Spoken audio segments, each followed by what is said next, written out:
네, 작년 이맘때 코스피가 2,400대였습니다. 지금 4,800대 중반을 왔다 갔다 하고 있으니까 1년간 딱 2배가 오른 셈이죠. 코스피를 여기까지 끌고 올라온 건 반도체의 힘인데요. 아직도 상승 여력이 충분하다는 시장 반응에 따라 우리나라도 단일 종목에 2배로 베팅할 수 있는 레버리지 ETF가 필요하다는 주장이 나옵니다. 정부도 검토하는 것으로 알려졌는데요. 최창규 미래에셋 자산운용 ETF 리서치 본부장 모시고 고위험 고배율 ETF 얘기 한번 들어보겠습니다. 본부장님 어서 오세요. 예, 안녕하세요. 예. 지금 우리나라는 ETF 중에서 개별 종목에 2배로 베팅하는 ETF는 없습니다. 없잖아요. 네, 그렇습니다. 그렇죠? 근데 네. 이걸 지금 허용해야 된다 뭐 이런 주장이 나오고 있는데 우리는 지금 ETF 이런 고위험 고배율 베팅을 어떻게 규제하고 있죠? 두 가지로 예. 규제를 하고 있는데요. 예. 첫 번째는 배율에 대한 규제가 있습니다. 예. 배율에 대한 규제라는 건 뭐냐면 한국에서는 위로든 아래로든 예. 2배 정도까지 허용을 하고 있습니다. 2배. 네. 예, 그래서 우리가 흔히 얘기하는 고버스 이런 상품들은 마이너스 2배를 얘기하는 거고요. 네. 일반적으로 얘기하는 레버리지는 플러스 2배를 얘기하는 겁니다. 네. 그래서 우리나라에서는 크게 2배까지 가능하다. 여기까지가 말씀드릴 수 있는 내용이고요. 네. 그렇다면 방금 말씀하신 것처럼 개별 종목에 대한 레버리지 이건 어떻게 되고 있냐라고 지수로는 네. 2배까지 네. 위로나 아래로나. 맞습니다. 네. 근데 여기에는 한 가지 걸림돌이 있습니다. 뭡니까? 한국에서는 ETF를 상장하기 위해서는 자본시장법 81조에 예. ETF 펀드는 분산을 해야 된다. 분산해야 된다. 네. 결국 이게 우리나라 자본시장법에서 얘기하고 있는 ETF뿐만 아니라 펀드에서는 기본적으로 너희들은 고객의 자산을 모아서 네. 집단적으로 운영해주는 운영체니까 한 종목에 집중하면 안 된다. 네. 여러 종목으로 분산해야 된다. 그래서 네. 여러 종목으로 분산할 때 단일 종목은 30% 이상으로 30% 이하로 제한해야 된다. 아, 그리고 그 ETF 한 종목은 30% 이하로. 네. 아무리 한 종목의 비중이 크더라도 30% 넘어가면 안 된다. 예외적으로 삼성전자가 코스피 200 내 비중이 30% 넘었던 적이 있었거든요. 네. 그런 정도만 예외적으로 30% 살짝 넘는 것을 허용해 주겠다. 이런 규정만 있고요. 예. 그리고 금융투자업 규정 7-26조에 보면은 네. 이 지수, ETF는 모든 ETF는 지수가 필요하거든요. 예. 지수 구성 종목에 대한 요건이 있습니다. 어떤 요건이에요? 어떤 요건이냐면 10종목 이상으로 해라. 10종목 이상 편입해라. 네네네. 네. 그렇기 때문에 여기서 단일 종목 레버리지 ETF가 막히는 겁니다. 2배 ETF가 생길 수가 없네요. 예, 맞습니다. 그래서 일단 이 규정이 바뀌지 않는 한 네. 단일 종목 레버리지 ETF는 좀 탄생하기가 좀 어렵다. 어렵다 이렇게 좀 말씀을 드리고 있고요. 예. 근데 정부 차원에서 이런 얘기를 하는 이유를 저는 좀 곰곰하게 좀 생각을 해봤어요. 왜 이런 얘기들이 지금 나오는 거예요? 그러면? 결국은 해외는 3배짜리도 있고요. 네. 예, 그리고 단일 종목도 있거든요. 단일 종목 2배. 예, 2배. 뭐 그리고 영국 같은 경우에는 뭐 5배. 그래요? 이렇게까지 있거든요. 그러다 보니까 결국 정부의 생각은 최근에 한국 시장이 워낙 좋다 보니까 그런 수요를 좀 한국으로 끌어당긴다면 한국 시장이 좀 더 탄탄한 상승세를 이어가지 않을까 그런 생각에서 아마 말씀을 하신 걸로 저는 이해를 하고 있습니다. 그러니까 해외에서는 이제 개별 종목에서 2배 베팅할 수 있고 지수는 3배까지 할 수 있으니까 그렇게 나간 돈을 조금 한국으로 끌어당기려면 우리나라에도 이런 펀드 지수 구성 좀 완화해서 2배, 지수는 3배 네. 허용해봤다는 건데 네. 실제 그렇게 2배 또는 3배 베팅한 금액이 많이 있을까요? 해외? 우리 서학개미들이 꽤 많이 하고 있어요? 일단은 가장 단적인 예로요. 네. 저는 거의 뭐 대표적인 건 뭐예요? 어떤 상품이 있어요? 2배, 3배? 대표적인 걸로는요. 네. 아마 이 방송 보시는 시청자분들은 금방 아실 텐데 네. TQQQ TQQQ. 나스닥 100 3배. 나스닥의 3배. 네, 그리고 나스닥 100의 속슬이라고 부르는데요. SOXL 반도체 지수 3배. 네. 그리고 TSLL이라고 해서 네. 테슬라 2배. 테슬라 2배. 네, 이런 것들이 서학개미들이 굉장히 매매를 많이 하는 거예요. 그래서 예. 정부 당국자 입장에서는 여기서 나스닥 100 TQQQ를 코스피 200으로 바꿔서 네. 코스피 200 3배. 네. 그리고 또 반도체 지수 3배, 한국 반도체 지수, 네. 그리고 테슬라가 아니라 삼성전자 2배. 네. 이런 게 있으면 이런 분들이 한국으로 턴하지 않겠냐. 그런 차원에서 말씀을 하신 걸로 저는 이해를 네. 하고 있습니다. 그러니까 2배, 3배로 또 이렇게 베팅을 할 수 있다고 하면 거꾸로 10% 떨어지면 손실은 20% 또는 네. 30% 볼 수 있다는 거잖아요. 맞습니다. 맞습니다. 그러니까 자칫하면 원금 손실이 쉽게 일어날 수도 있겠네요. 이거는. 그렇습니다. 그렇지만 저는 한 가지 확신하고 있는 게 뭐냐면은 과거에는 말씀하신 스탠스였어요. 결국은 고 레버리지 상품들의 고위험성에 초점을 맞췄다면 네. 이제부터는 투자자들이 어느 정도 지식이 쌓였고 경험이 쌓였고 그리고 또 펀더멘탈까지 본다라는 관점에서 네. 지금 이 시기에는 이런 상품들이 나와준다면 네. 잘 사용할 거다.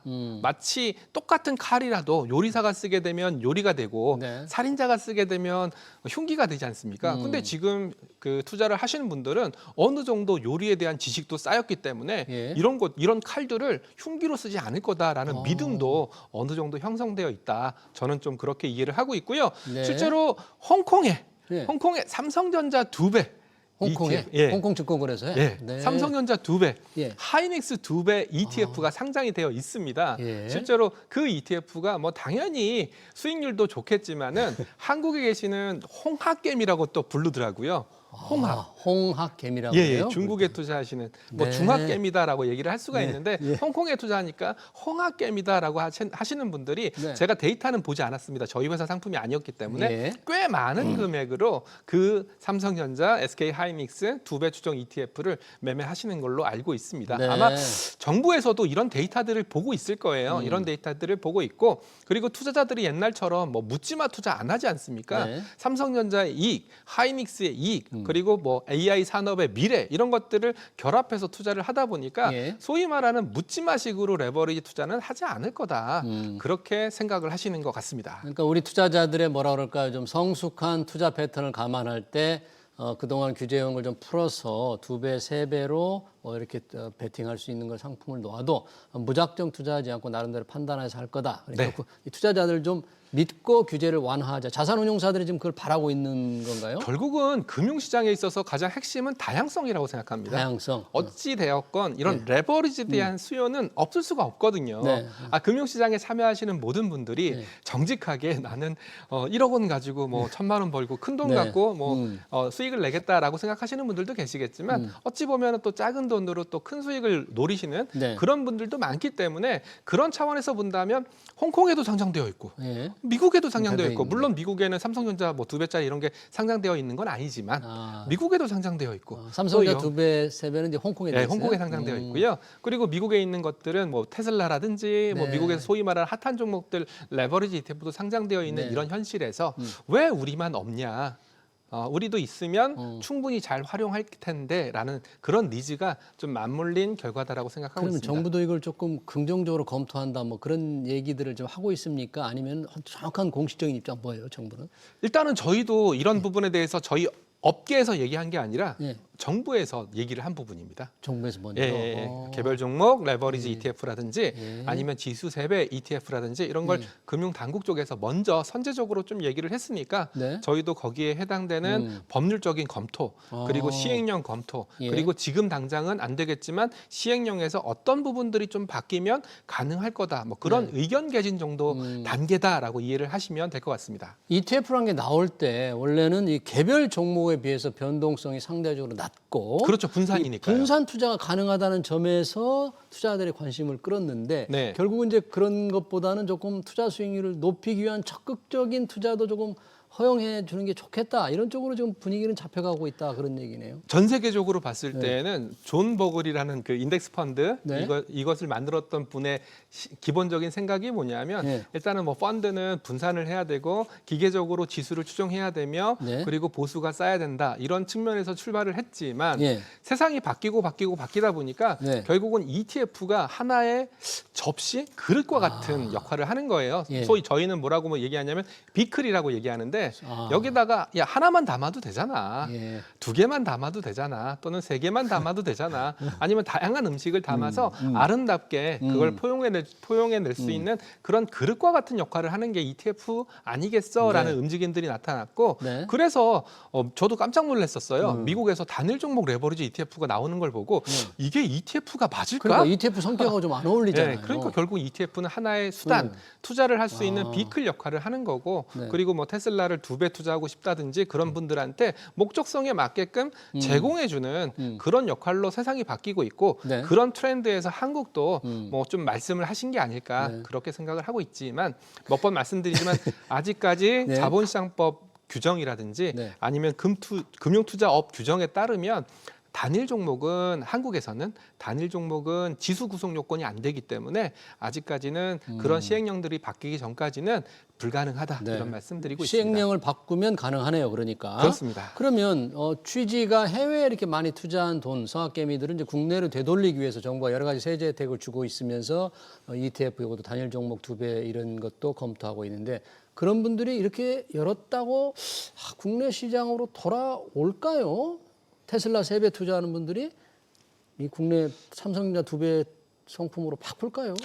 말씀하신 내용이랑 저도 어느 정도는 동의를 하고 있습니다. 왜냐하면 그렇게 매매하시는 분들이랑 즉 미국에 매매하시는 분들이랑 한국에 매매하시는 분들은 좀 다르다라고 생각을 하거든요. 예. 아무래도 미국에 매매하시는 분들 최근에 데이터를 봤을 때 이렇게 한국 시장이 좋았음에도 불구하고 ETF 투자자별 동향을 본다면 예. 역시 S&P 500을 제일 많이 사세요. 그래요? 네, S&P 500을 제일 많이 사시고 나스닥 100을 제일 많이 사시고 그 다음에 뭐 타이거 200과 같은 한국 지수를 많이 사세요. 결국은 미국에 대한 믿음 그리고 미국의 AI와 관련된 혁신 산업에 대한 믿음이 워낙 강하고 그리고 또 테슬라가 좋아, 현대차가 좋아라고 물어본다면 아마 그분들은 당연히 현대차도 좋은 회사지만 네. 테슬라가 더 좋습니다라고 얘기하는 것처럼 예. 그런 바이어스가 어느 정도 있기 때문에 저는 미국에서 3배짜리 투자하시는 분들이 한국에 3배가 생겼다 또는 삼성전자 2배가 생겼다라고 해서 한국으로 미국 걸 팔고 한국으로 들어오진 않을 거다. 그렇지만 여태까지 쳐다도 보지 않았던 한국물에 대해서 예. 새로운 수요가 네. 좀 생겨나지 않을까라는 측면에서 본다면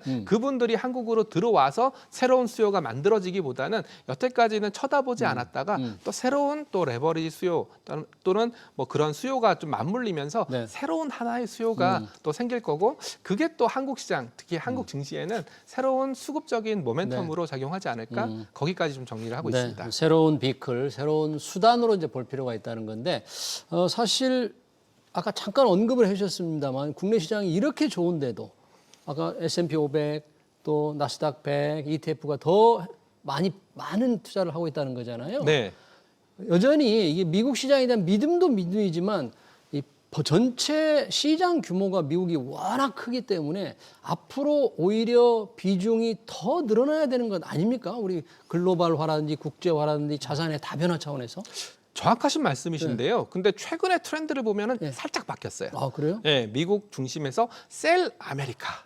그러니까요. 지금 네, 뭐 결국은 지금 그린란드도 해가지고. 네, 결국은 미국이 원하는 게 네. 뭘까라고 생각을 했을 때는 네. 11월 달에 또 미국의 중간 선거, 지방 선거가 있지 않습니까? 네. 뭐 그런 걸 겨냥해서 어찌 됐건 미국 중심으로 그리고 AI 산업이라는 메가 트렌드의 핵심이 미국이기 때문에 그런 부분에 대해서는 대부분 다 동의할 텐데 네. 그렇지만 너무나 가파르게 올라왔고 그리고 또 최근에는 우리가 전혀 예상하지 못했던 설마 베네수엘라 대통령을 아니면 설마 덴마크 땅이었던 그린란드를 이런 네. 우리가 전혀 예상치 못했던 돌발 변수들이 나타나고 있고 예. 여기에 따라서 EU라든지 그리고 또 최근에 일본도 마찬가지거든요. 네. 일본이라든지 그런 쪽의 움직임들이 좀 나타나고 있기 때문에 네. 셀 아메리카가 올해 화두가 좀 되지 않을까 저는 그래요? 생각을 하고 있고요. 예. 그렇지만 미국을 투자하시는 분들은 결국은 최근 10년 동안 미국은 꾸준히 상승해 왔고 네. 그리고 AI라는 혁신 산업이 존재하고 네. 그리고 뭐니 해도 미국은 상품의 다양성이 너무나 너무 풍부해요. 많으니까. 네. 우리가 상상도 못할 정도로 예. 그런 상품의 다양성이 많으니까 네. 미국 중심의 투자는 이어지겠지만 올해는 좀 노이즈가 있을 수 있다. 새해 ETF 투자에 혹시 조금 새로운 흐름이라든지 뭐 기류가 좀 보이는 게 있습니까? 새해가 됐는데요. 예. 굉장히 날카로워졌어요. 어떻게요? 예전에는 작년까지만 해도 뭐 물론 한국 시장도 좋고 미국 시장도 좋고 그렇기 때문에 대형주 중심으로 가자. 네. 대형주 중심으로 가면 미국의 뭐 소위 말하는 매그니피센트 세븐 네. 세븐 중심으로 가자. 네. 이렇게 그리고 한국도 뭐 삼전 하이닉스 중심으로 가자. 예. 이런 노멀한 투자 전략이 작년에 성공을 했다면 예. 올해 한국 같은 경우에는 이 대형주도 굉장히 세분화가 빨리 일어나고 있습니다. 아. 예를 들어서 그렇게 안 움직였던 예. 현대건설이 움직이기 시작했고요. 한국전력이 움직이기 시작했고요. 현대차가 움직이기 시작했고요. 물론 모멘텀은 각각 다릅니다. 예. 뭐 삼성전자 하이닉스도 움직이고 있긴 하지만 네. 좀 더 세분화돼서 대형주들 특히 그렇게 안 움직였던 LG전자까지 움직이고 있거든요. 예. 여기서 움직인다는 말의 표현을 쓰자면 네. 상승세를 보이고 있다는 얘기입니다. 그렇다면 이제는 어느 한쪽으로 쏠렸던 수급이 다른 대형주 쪽으로 좀 넘어가고 있고 그런 다른 대형주를 찾기 위해서 좀 더 날카로운 투자 전략이 필요한 거 아니냐 이런 생각까지 하고 있고요. 네. 테마도 더욱 날카로워졌어요. 테마도 다양화되고. 예, 소위 말하는 조방원 네. 중심의 테마가 휴머노이드 로봇이라든지 네. 아니면은 뭐 AI 인프라라든지 예. 이런 쪽으로 좀 더 세밀해지고 날카로워졌다 이런 느낌들을 받고 있고요. 네. 이런 와중에 네. 너무 많이 올랐으니까 나는 좀 쉬고 싶어. 네. 그러면서 리츠, 아, 리츠. 네, 인컴, 네. 또 파킹형 네. 이런 쪽으로 가는 움직임들도 나타나고 있기 때문에 네. 와, 올해는 정말 네. 이제 1월이라는 게 실감이 안 갑니다. 네, 그렇군요. 예, 11달을 어떻게 보내야 될지 고민이 참 많습니다. 네, 코스피 5천을 앞둔 다양한 ETF 투자 움직임도 있다. 그런 얘기 잘 들었고요. ETF의 고위험, 고배율 ETF를 과연 어떻게 해야 될 건지 곧 정부가 지금 검토한다고 하니까 좀 지켜봐야 될 것 같습니다. 지금까지 최창규 미래에셋 자산운용 ETF 리서치 본부장이었습니다. 본부장님 고맙습니다. 예, 감사합니다.